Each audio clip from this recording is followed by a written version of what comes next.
So I was in a program one time and it was an in-person event and the coach was like this very extroverted person. And she was saying like to promote your business, she's like, just go online when you're going into like Facebook groups, just treat it like a party. And I remember thinking, okay, well, that's like the worst advice ever to give an introvert. But Yeah. I was able to process like, okay, you know what? I'm not going to go in and treat it like a party the way she would treat it like a party. But because I know myself, I can treat it in the way that works for me as a party. Like I like smaller parties. I like, people where I can have deep, meaningful conversations. So what if I approach it that way, as opposed to what had before I knew my strengths, I would have been like, oh, so I'm just supposed to go into this big room and like try to talk with everybody. That's never going to work. But I was able to reorient it to work for me using her advice.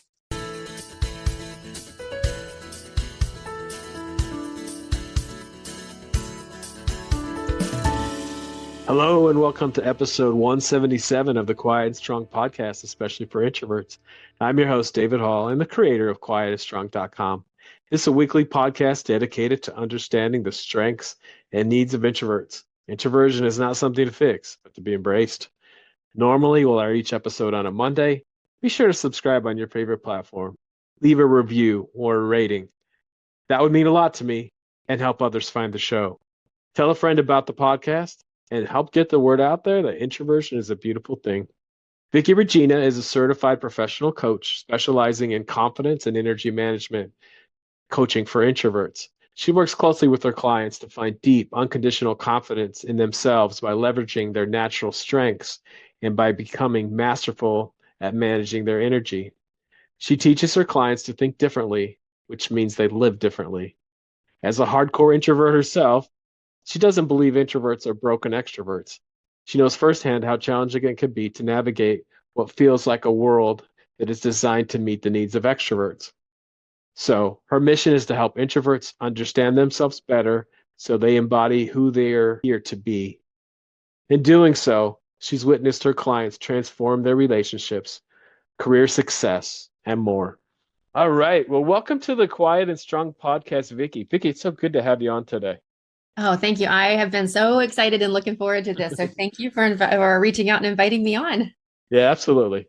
So we're going to get into the work you do as a coach, especially for introverts. But Mhm. first, let's just talk a little bit about your journey. Yeah. Tell us about your journey of being an introvert and now doing the coaching work that you do. Yeah, I've had people ask me like, well, when did you know that you were an introvert? And I wish that I had like some magical moment where it was like, oh, the light bulb went off and I knew.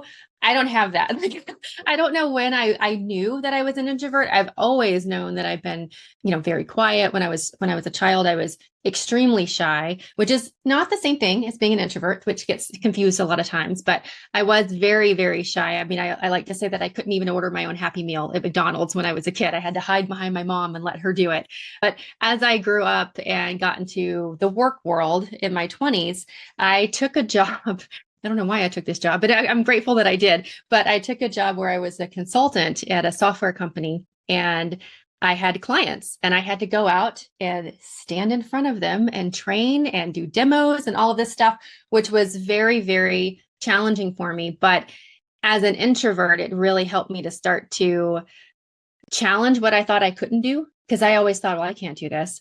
I growing up in high school and college, I was the one that like, I just like being reading on a Friday night. I don't really want to go out and like, close down the bars with everybody. That's not my thing. So as I got into like the corporate world, that's where I really started to recognize that my energy wouldn't really last as long as maybe some of my friends.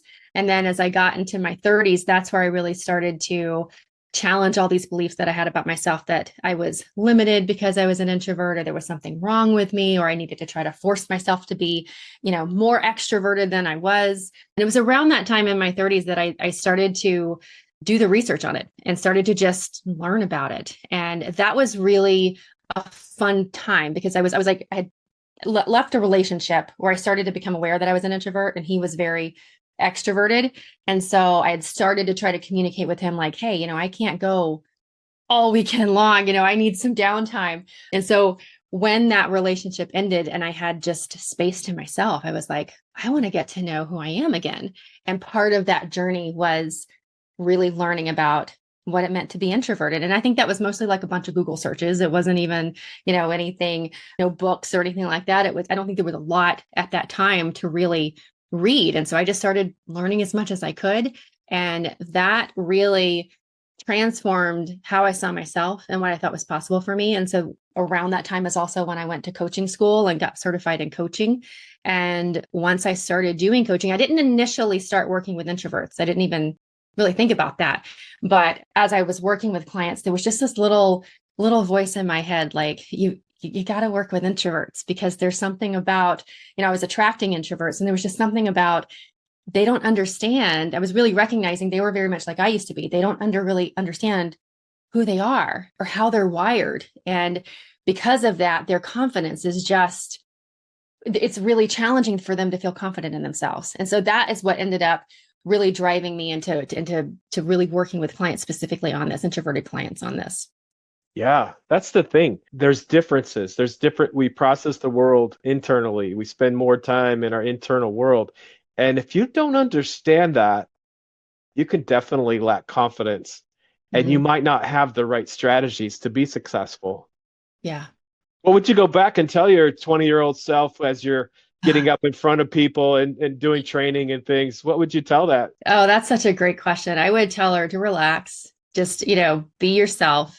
I would also tell her that guess what? You're going to eventually get to the point where you absolutely love speaking in front of people and you're engaged. I don't think she would have believed me, but but I would have just told her like, hey, you're on the right path and you're in this place for a reason, and to just believe in yourself and stop seeing yourself as not enough. Just know that how you present is actually a reflection of your gifts as an introvert. And so to stop fighting that and just lean into that. Yeah, I'm so curious. So you obviously had to come up with some strategies to be successful back then. Do Mm-hmm. they look anything like the strategies that you have now?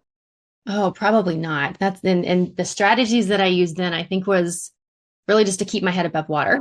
Okay, okay. It was just like try to push through, just, go, go, go. Whereas now my strategies are much more, I take downtime. I take time to really reflect on what's important. If I'm feeling, and this is a reflection I'm beginning into coaching, but as I feel any sort of doubts or fears or anxiety come up, which is normal, those are normal human experiences, then I know I don't have to rush to push through it, to ignore feeling those or to avoid feeling it. I can really tap into the source, and then from that place I unlock those doors, which allows my confidence to flow through. So then I can just show up as a authentic version of myself, whereas back then I showed up with a mask on of who I thought I was supposed to be. Yeah, yeah. I relate so much to that. I was there. And you do things and you might just be surviving and it's not as effective, I'm sure, as you are now. And Mhm. also, it's very draining when you're not being authentic, when you are putting on that mask. And I was there. So we're going to definitely get into what you do now and how you help others, how you Yeah. coach others that are introverts. Yeah. Yeah. So right now, I mean, I focus a lot on confidence, but I also focus a lot with my clients on energy management, because I feel like in order for you to grow your confidence as an introvert, you have to manage your energy. I always like to say, when I always do like weekly talks on LinkedIn, and I always like to say, if you're not managing your energy as an introvert, I can guarantee you that your confidence is suffering, because when you're pushing yourself beyond what your energetic limits are by telling yourself, well, I should go to that. I should go to my neighbor's party this weekend. I should go to the family gathering. I should go out to happy hour with my coworkers because my boss is going to be there. When you're pushing through all that, when your body is saying, hey, we're on like the red, like on the cell phone, we're in the red zone of the battery. We need to rest. And if you push through that, you're telling yourself that it's not okay for you as an introvert who need that time to yourself. And so you're just you just keep reiterating that what you need and how you're wired is not okay. And so when you learn to manage your energy, you have to understand yourself. First off, you have to understand how you're wired and how you work, but then you can really have compassion for yourself. And that's when your confidence will start to really soar. Yeah. And I remember, again, especially earlier in my career, where there's the culture of being available to all people at all times. Mm-hmm. And that can be such an energy drain. And to me, I often say we need quiet time for a lot of things to recharge, but also to prepare and use Yes. our gifts to think and plan and be strategic, all of that. And we have to make a plan around that. And that was key for me, is realizing, hey, this is okay. In fact, it's not just okay, you have to have it. You Yeah. have to have this time. And there's time to collaborate. And it's very needed to collaborate with others, your clients, your team. That's very needed, but you also need that time to use your great gifts as an introvert as well. Yeah, and I like to say, like to remind my clients that when we're talking about the confidence piece, when you are managing your energy, then your energy actually lasts longer. You're able to if you're coming into everything drained, then it's kind of like, I love to use the cell phone. It's like an energy example. If your phone is always under 20%, you're constantly having to, like, let me plug it in for a few minutes just to get a little bit more. You still can't really use it much. But when you take that time to fully charge it, then you're able to use your phone for much longer. And when you're feeling confident in yourself, you're not up in your head telling yourself that, oh, I've got to do this, I got to do that. And you're all the overthinking, which I like to say is like the background apps on your phone that's draining your phone when you're not even using it. You can get out of your head, be more present. And that's, again, when your energy will start to last longer. So you can actually do those collaboration things and be around other people for a longer stretch of time before you start to get exhausted. Yeah, yeah. And so the analogy with the phone happened to me this morning. So my internet was down. I'm glad it's working now for our conversation. I was on a call, but I wasn't. So I was planning on just using the laptop, not my phone. But I was on a call and my battery was almost dead. And my confidence wasn't good, because it's like, man, like all of a sudden this call that I'm having with this person might just end because I didn't charge my battery. So that's, Yeah. All up in your head, like, what am I going to do if yeah, this yeah, call ends? exactly. There's a lot of anxiety, and Yeah. it definitely relates to your analogy. If we're not prepared, if we don't have the confidence, we're not charged up, definitely that can bring a lot of anxiety and not our Mhm. best self, right? Exactly. Exactly. All right, well, let's talk a little bit about strengths. Like, what is Mhm. a strength that you or two that you have because you're an introvert? Mhm. I love that question. I think my two favorite strengths are, one, well, actually, I'm gonna say three of my favorite strengths. One is that I'm a really good listener. I mean, that comes in very handy as a coach. But, even with like my friends, my boyfriend, like, I love that I can really give them that energy and space where they can feel heard on a level that they don't really get to experience in most places or with most people. I just love being able to provide that for people. I love to be able to really, like, hear what they're saying, because I feel like that allows me to connect with people on a deeper level, which as introverts, we love those meaningful connections. So I love that. It's one of my strengths. I also really love that when I'm listening, it's kind of tied to that, being a good listener, but I love that I can really pick out what's kind of not being said. I always like to say it's all the dots getting revealed, and then I can, like, connect them, which I think is really fun, whether that's on a TV show or whether it's, again, with my clients. I love that. I find it a lot of fun. And then my third strength that I really love is just, and I think this is one a lot of introverts will resonate with, but I love, I can be my own entertainment. Like I enjoy time by myself. Like I rarely get bored. And I think as an introvert, I know I have a lot of hobbies and interests, and so I rarely get bored. So I can entertain myself. So when we think back to, like, COVID time, the lockdown, not that, it was a terrible time and, very difficult time, but I think, a lot of us introverts enjoyed at least having the freedom, the permission to be at home. And I know it was like, man, I can do all my hobbies. I have all this extra time now because I wasn't commuting. And I love that I can really, yeah, just entertain myself no matter where I go. Yeah, and that's the thing. It's like sometimes we need it to Yeah. need to be alone. And sometimes it is just fun for us. And sometimes it's maybe we could go either way, but we don't Mm-hmm. mind. Maybe Yeah. we would like to be with family or friends, but we're not, and it's okay because we Yeah. we we're I haven't been bored for a very long time either. So, Yeah. and I think on the listening, when you were describing that, it's you're listening, but you also have a gift for thinking. So you're able to connect all those pieces. And Yeah. that's because you're an introvert, definitely we're good at listening and observing and picking up on things because we're putting everything together in our heads. Yeah. And it's like that prefrontal cortex is actually, studies have shown that we have thicker gray matter. Introverts have thicker gray matter in our prefrontal cortex, which is where all that analysis is happening, which I think is fascinating. So when people are like, oh, you've got to overcome being an introvert, it's like, well, we can't. It's literally how we're biologically wired in our body.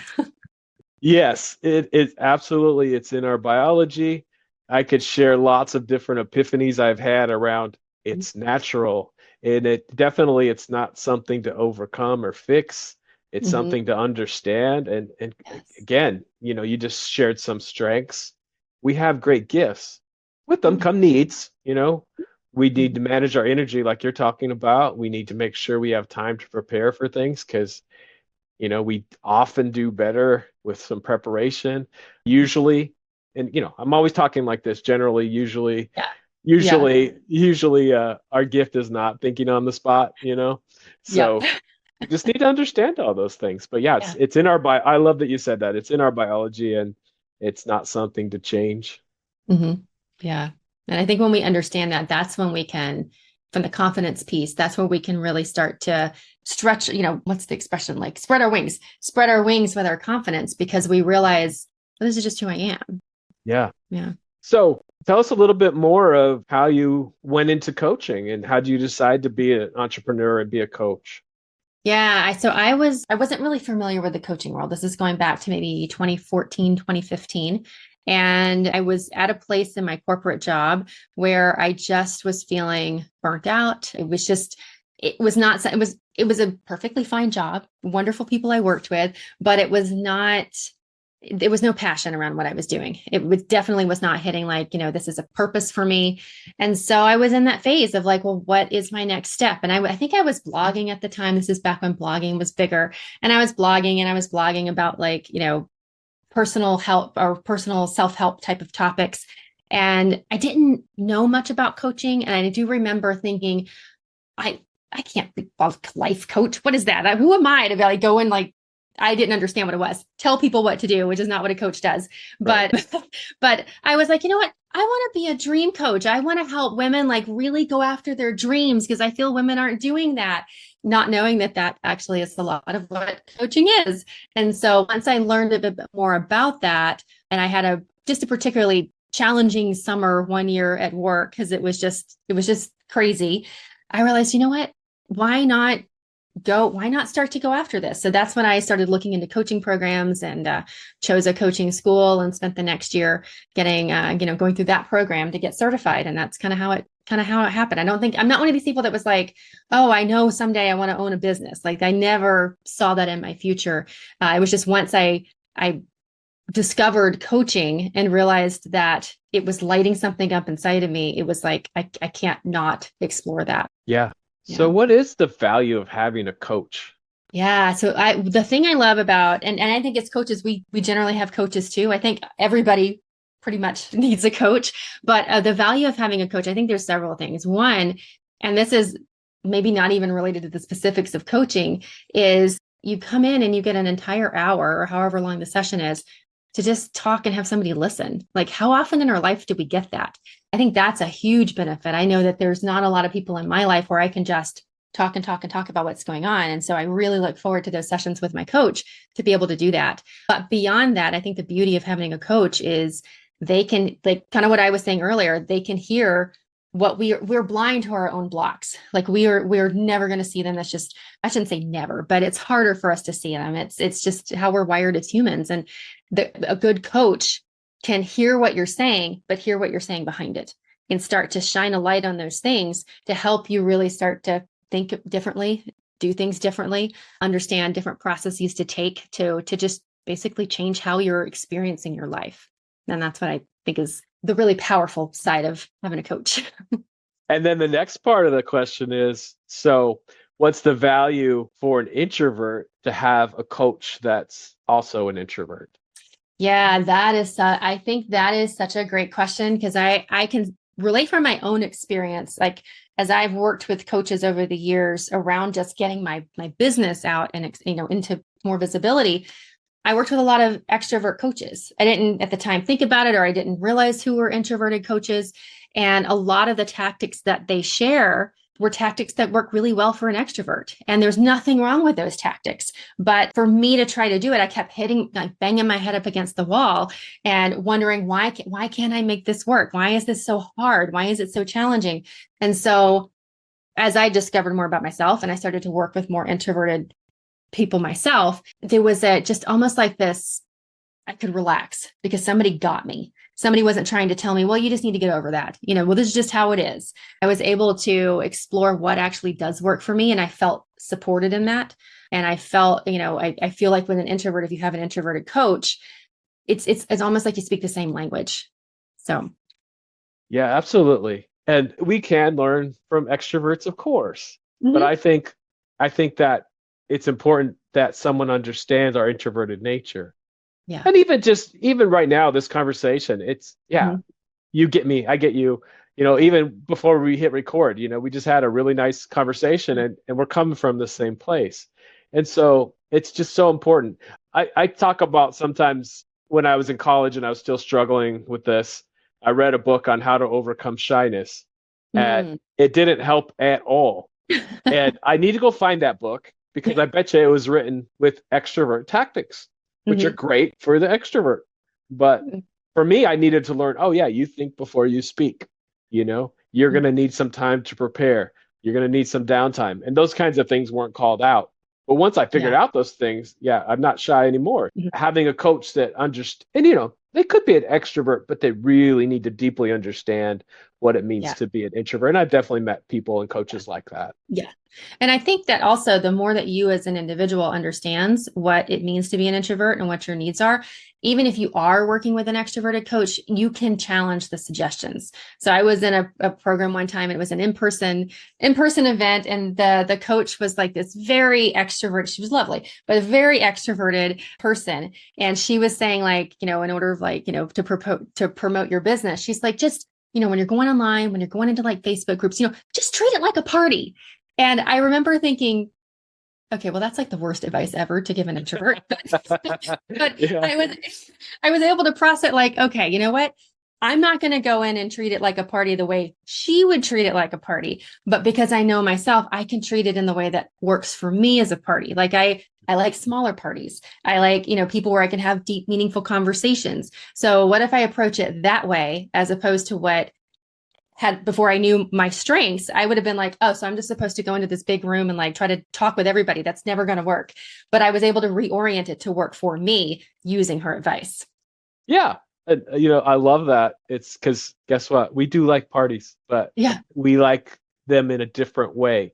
Yes. If I go into a room of 100 strangers, I'm not going to want to meet everybody all at once. If I Mm-mm. can have some good, deep conversations, if I can find those, I'm happy.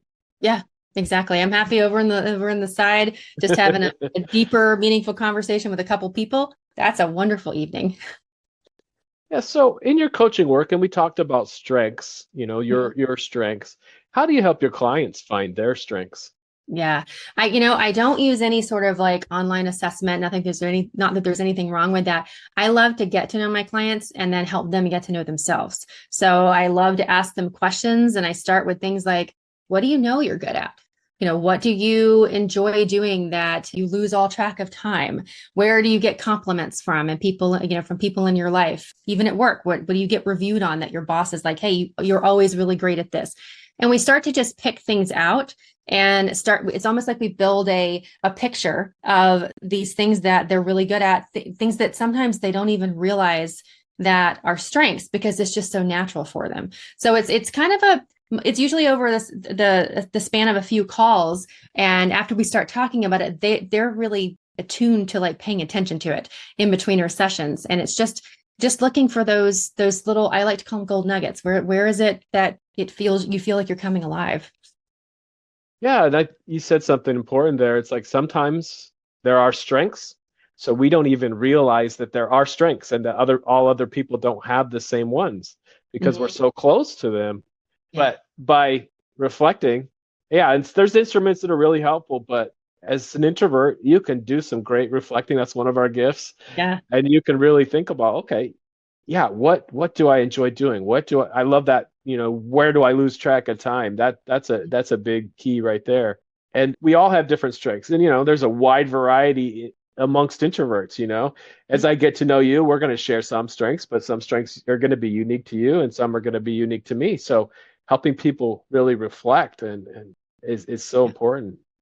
Because I think a lot of times the things that are strengths as introverts, if my clients, when they're coming in, if they're new to starting to understand what it means to be an introvert, if they have spent their life thinking that being an introvert is a disadvantage, and I have clients tell me that routinely when we first start working together, and if that's their belief system when they come in, a lot of times what their strengths are that are unique to being an introvert, they see them as weaknesses because they don't align with what society says are strengths. And so it's helping them also just to reorient what their relationship is with those strengths so that they don't see them as weaknesses. Yeah, absolutely. And I think this is related. How do you help your clients gain confidence if they're lacking? And I always like to say if they're lacking because I don't want to spread the myth that all introverts lack confidence. Yeah. Some introverts have been confident since the day they were born. Some, like myself and probably you, we had to learn to develop it. Yeah. And then there's some out there that are still lacking, and that's who I'm speaking about. Like, how can you help someone where they're lacking confidence gain that confidence? Yeah. So it's similar to the strengths question that you just asked. I mean, first, what I love to work on with my clients, if they are in that space where they are just really lacking that confidence, and I have done this with some of my clients, is one, I like to start with the introvert stuff, like really helping them understand just how they're wired, who they are, because that breaks down a lot of those beliefs that they're flawed. And so once we start to work through those, then we get into the strengths piece where it's like, well, where are you excelling? How are all of this biological wiring? How is it working to your advantage? And then I start to just really work on the mindset, the thoughts behind what they're doing, because a lot of times it's the stories in our brain that's just telling us, this isn't good enough, or this is, I suck at this, or I should be that. And so we start to break those down and create new stories. I like to tell my clients that the little parts of our brain that try to protect us, and they're not there to harm us, but I think of them as like Academy Award winning directors, script writers, actors, marketers, all this stuff. And they create these epic movies in our brain about what, all the things that we're going to fail at or that not be good at, or how we're not good. And we sit there and we watch it with like a big tub of popcorn and we believe everything we see. And so I like to work with them around saying, hey, just because you're thinking it doesn't mean it's true. And so I help them really learn how to think differently. And so as they're doing that, I help them also to start, I like to say, collecting new evidence, because our brain is going to try to collect evidence for whatever we're telling ourselves. So if we're telling ourselves that we suck at this, or we need to be, we're not good enough at this, we're going to keep seeing the evidence for it. So we have to change how we think so that we can start to collect the evidence that supports the confidence that we can have. Yeah. And that's definitely, I think for introverts, we spend a lot of time thinking. And so how do we change those thoughts that we need to and, become different if we need to, like you're saying? How do we change those thoughts and those limiting beliefs? Yeah, I wish I could say like it's, if you do this, this, this, and this, it'll immediately change. It really comes down to awareness. That was actually, I didn't even think about this earlier. One of the reasons I got into coaching or actually not even so much into coaching, into the personal development, into that space and learning about it, because I woke up one day and realized that I would never let anybody else talk to me the way I was talking to myself. And that was like a real wake up call for me. And so it really comes down to becoming aware of what you're thinking, what you're saying to yourself, and then challenging it. And I like to start with my clients, like, just start with the main one. What's the main one that you keep telling yourself over and over and over again? Let's start with that one. And once they learn that they can change that thought, then it makes it easier for them to believe that they can change all the other thoughts. But it's really just practice and awareness. Okay. Do you have an example of a thought maybe a client had that they needed to change? Goodness. I'm thinking of one client, and I can't think of like a specific, because it was like 2 years ago, but I can't think of like the specific thoughts that she had. But well, she was trying to get out and meet new friends. She was new in her city, and she really just wanted a circle of friends, even though she's an introvert. We like people. We want to be around people. And she wanted to like meet friends. And she had been spending at least a year before we started working together doing all the things that she thought she was supposed to do, all the happy hours, all the big clubs, all the dinners and loud restaurants. And she hadn't met a single friend. She hadn't made a single friend, no connections. And so when we started working together, her big belief was that nobody's going to like me. They haven't liked me. Nobody will ever like me. And so that was a big one that we worked on with her. And within we worked together for 6 months, but in less than 6 months, she had a circle of friends. She had a new person that she was dating. And we did that by changing how she was going out and meeting people, because that allowed her to see that, you know what, people actually do like me. I actually, when I'm in environments that work for me, I'm not like up in my head wondering what to say. Like conversation comes naturally. And she was making these friends, and she was making these connections. And so that allowed her to change and see that, no, I'm not the problem here. I'm not the one that people don't like. I was just going about this the wrong way, in a way that didn't work for me. Yeah. So she changed her thought to people like me, but I got to be in an environment that works Yes, for me. Thoughts like that. exactly. Yeah. Yeah. Mm-hmm. And you just remind yourself from time to time. Any other tips on that? Yeah, I like to start my morning out just kind of journaling, how am I feeling right now? That's actually a tip right there. If we have so many thoughts that go through our head, just in general, but as you mentioned, like us introverts, we constantly thoughts going through our head. So it can be hard to isolate and pull out the thoughts. But I also like to teach my clients to pay attention to what they're feeling in their body, whether that's emotions, rather, whether it's anger, joy, happiness, sadness, fear, frustration, whatever it is, because all of that is a result of a thought. So if they can pay attention to what they're feeling, and they're feeling something that doesn't feel so great, then, and we identify those particular feelings that tend to come up a lot, then they can say, hey, what am I thinking right now that's causing this feeling? And that helps to isolate what those thoughts are as well. Yeah. So you're saying earlier that confidence and energy management go hand in hand. So we talked about confidence and strengths. So Mhm. then how do you make a plan for your energy, especially as an introvert?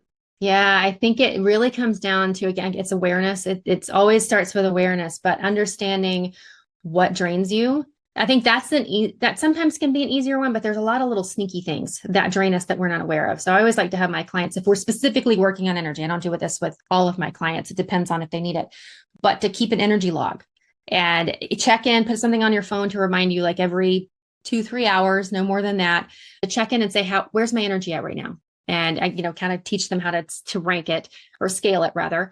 And if it's, whether it's gone up or down, what happened since the last time you took that score that changed it? Maybe your boss came in and was unhappy with you, and that caused the thoughts going, which then drained your energy, which is something that if you were just sitting down thinking like, what drains me, you might not think of something like that. So we get really clear on really clear on what's draining you, get really clear on what allows you to recharge, and then go through and look at your calendar, look at your schedule, and start to either pull things out that don't work for you, move things around so that, the things that are more energy draining are in areas where you have more energy naturally.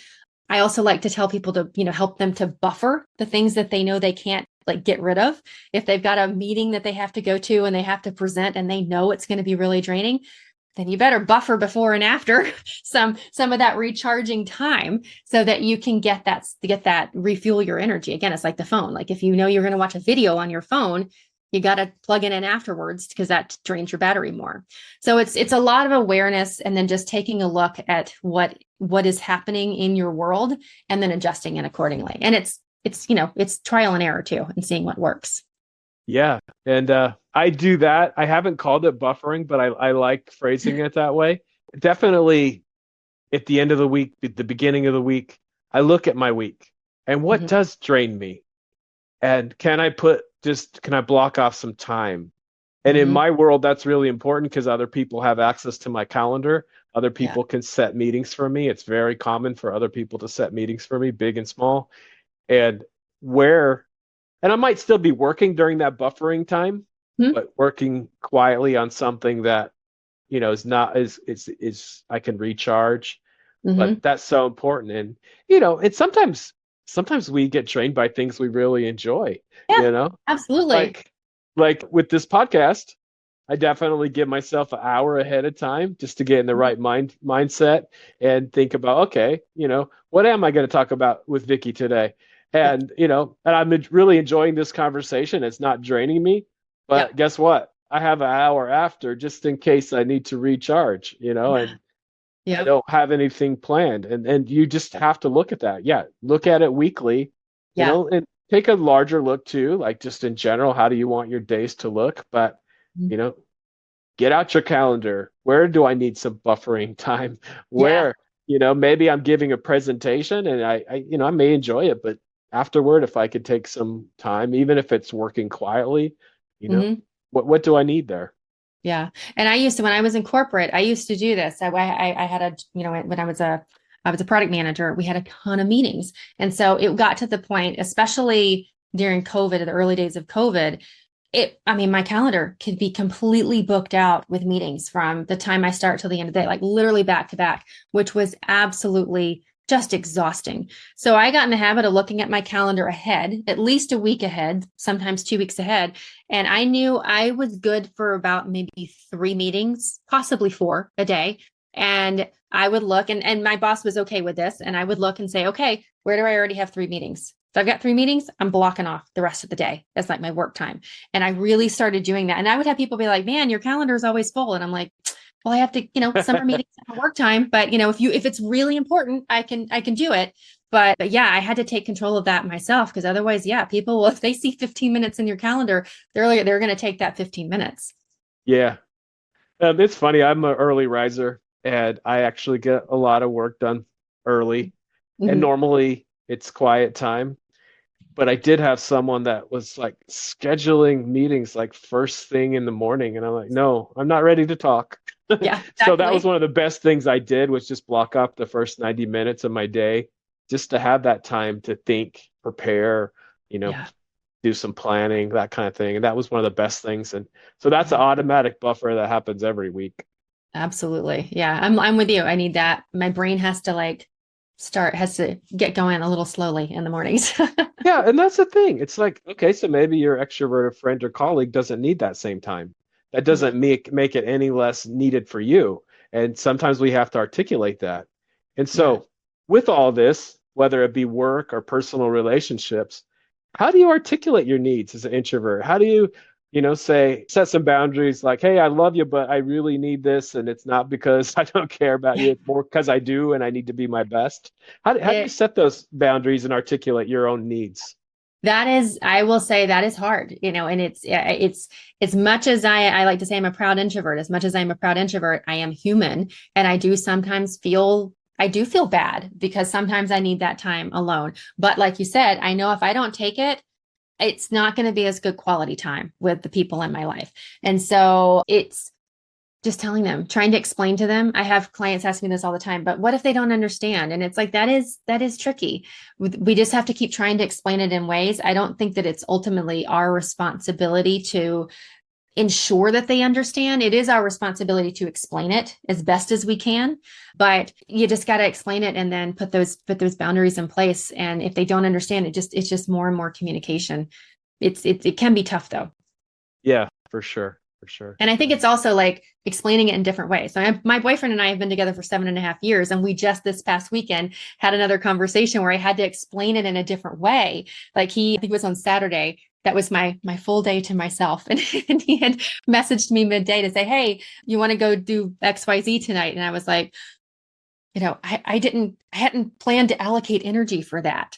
And so I had to explain that to him on Sunday to be like, I have to, I'm not good at spontaneity because I need to allocate my energy. And I had thought, I've never explained it to him like this before. And he got it in a different way. So it's ongoing, just explaining it in different ways, explaining what you're feeling and just letting them know. The more they know, I think it helps.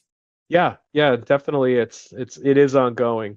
One thing though, like maybe you really aren't up to doing something with your loved one or friend or whoever it is, Mhm. but come up with the time where you are. Yeah. So it's not like you're saying, no, I don't want to be with you. It's like, oh, let's do this tomorrow. Yeah. So coming up with an alternative to show that, yeah, I do want to spend some time with you, but right now I really need this. I'm very drained. I need this time to Yeah. recharge. Yeah, that's a great point. So, definitely on this show, we talk about strengths and needs of introverts and strategies for success. And I think we've done all that. But we also bust myths too. And I think we've busted some myths here, but just maybe not directly. Is there Mhm. is there another myth that you want to bust today about introversion? I mean, there's so many that, introverts, we touched on a lot of them. Introverts are Yeah. not necessarily shy. They're not necessarily socially anxious. Introverts like people. There's a lot of things that introverts don't like people. And man, those are the big ones that I always come up against. Yeah. Yeah, those are the main ones. And like I was saying earlier, it's like I was shy, but understanding my introversion, I'm not Yeah. shy anymore. People tell me, David, I'm not sure if I'm an introvert or extrovert because, I need this time alone, but I like people. I'm like, yeah, I like people too. And I'm an Yeah. introvert. So, Yeah. That reminds me here's another myth. Introverts can be outgoing. yeah. A lot of times people think introverts are never outgoing. Introverts can totally be outgoing. So, Yeah. And again, it's just you have to understand, I think before I speak, I need to prepare, I need to manage my energy. mhm. But yeah, there's a lot of things that we want to do. There's a lot of people we want to connect with. There's a lot of fun we want to have with others. Yeah. You just have to understand it all. Yeah, and I think one final note on that point that introverts can be outgoing. I hear a lot of introverts say, "Oh, well, when I'm with my friends, I'm extroverted," and that always just like irritates me because it's like, no, when you're with your friends, you feel more comfortable with them, and so you feel more confident with them, and so this gets back to the energy. Your energy lasts longer, and so therefore, yeah, you can be yourself, but that doesn't mean that you're being extroverted. It just means that you're being yourself. Because at some Uh, point, you're still going to hit that wall where you're like, okay, I need to go and be by myself to recharge. yeah. And the other piece of it is, in general, you're processing things internally, and a lot Yeah. comes with that. And so, yeah, that drives me crazy too. It's like, Yeah. no, you're not an introverted extrovert or extroverted introvert. Yeah. You have a preference. Most people have a preference for one or the other. And Mhm. again, we do all kinds of things, but mostly we have a preference. Yeah. So this time has gone by really fast. Is As there any other points that you want to make on confidence and in energy management?